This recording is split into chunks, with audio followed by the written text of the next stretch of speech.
If you've been in business for a while, I'm sure you've already worked out that being good at sales means being good at asking questions.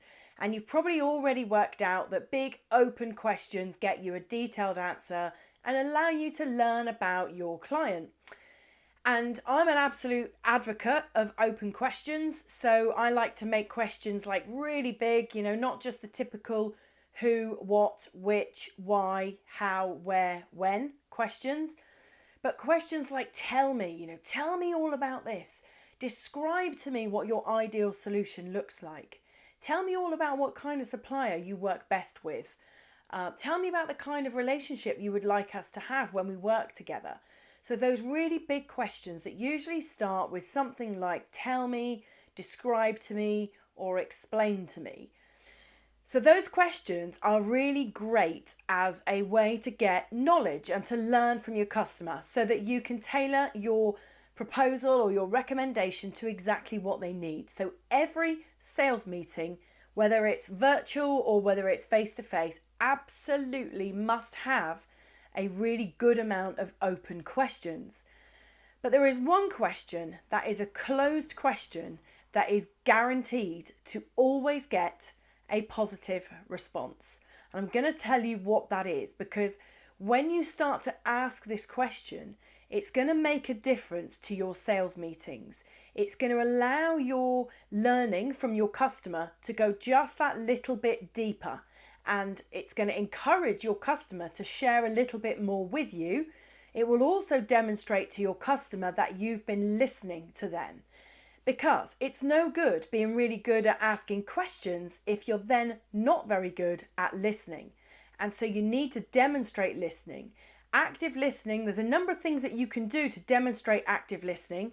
And they are body language, so nodding. You can say something, so something like, I understand what you're saying. You can actually comment on what they're talking about. That demonstrates active listening. If you make notes, that demonstrates active listening. So there's lots of telltale things that you can do to show your customer that you are listening to them. But you want to know what this one question is, don't you? That's going to guarantee that you get a positive response. And that positive response is going to be your gateway into making sure that the meeting goes broader and deeper and you learn more. So I'm going to cut to the chase. The question you want to know is, do you mind if I ask you a question? I'll say that again, and I'll say it the way I would ask it to a customer. Do you mind if I ask you a question? It was really interesting what you were saying when you were telling me about X, and I'd really love to understand that a little bit more. Now that is a great question, because what that's going to do is going to demonstrate you were listening, because you're able to replay something that they've just told you. It also shows that you've heard it and understood it, but that you want to know more.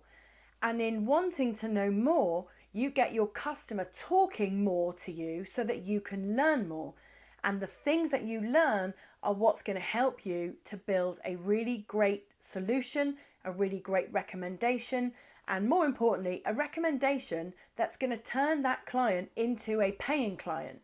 Yeah, it's going to move them from prospect to client. And let's face it, that is what our sales meetings are all about. So I hope that was a useful tip. Just a quick video today. You'll find some longer ones on the channel that are all geared to helping you to become sales confident. And so if you like this video, head over to, I'll put a card up at the end of the video so you can see some of the other bits of content that I've got up there on the channel. If you like this video, please give it a thumbs up. If you'd like to know what my thoughts are on any specific sales challenges that you're having, I am very happy to reply to your comment if you just put them below.